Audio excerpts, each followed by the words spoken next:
Welcome back. We're continuing to follow, of course, that massive derailment near DuPont. Overnight, the cranes, as you can see here, they moved in. They have started to clear all of that mangled mess, all of those cars. Of course, the people involved in this, the many victims, are still trying to process all that has happened.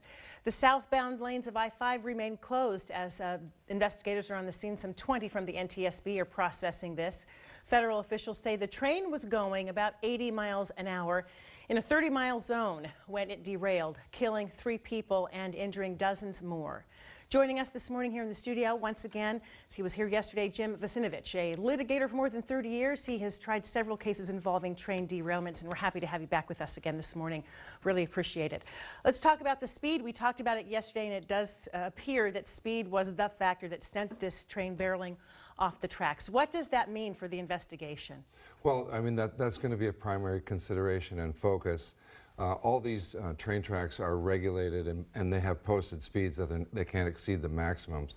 We know that this train was coming off a stretch of track, actually going downhill on a 1.5% grade and then banking into this 45-degree turn. It was supposed to be going from 80 miles an hour down to about 30.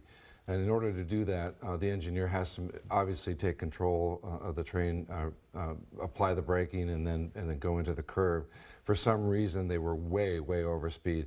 And you know the launch angle of where that locomotive went off, it went straight off the tracks, indicating that it was going at a high rate of speed. The mechanics of braking, is it like an automatic car where the engine will sort of automatically slow down itself, or it's on the engineer to physically pull a handle or push his foot? Passenger trains are equipped with 2 sets of braking. One is called an automatic braking, which is an airline system which maintains pressure to keep the brakes on or off, and then an independent brake on the locomotive itself, and so it can be used in combination. Positive train control, Amtrak says it was not using that kind of technology to slow the train down. Could it have had that in use, and would that have made a difference, and will that be a factor in litigating something like this? Oh, I think definitely. Positive train control is a technology that's been around a long time, particularly in Europe.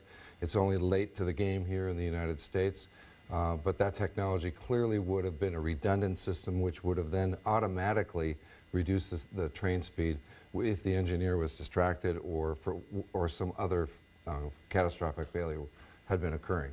Is it just a calculus of how much money it costs to implement that? Otherwise, why wouldn't it be in place? In my opinion, I think the capital costs has been the primary reason for the delay. Our freight railroad systems, have lobbied Congress in order to extend the deadline in which to implement that procedure.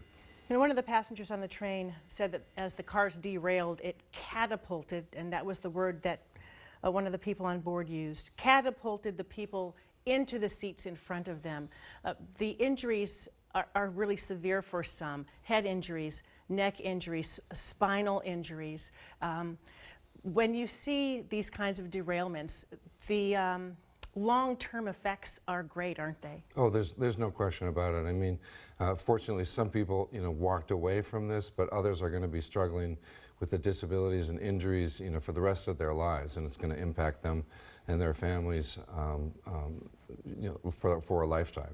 Jim Vucinovich, we appreciate you joining us this morning, and we know you're going to stay with us for the rest of the morning as we continue to get analysis on exactly what happened and what is next for investigators. Talk with you next hour. Thank you, Jim.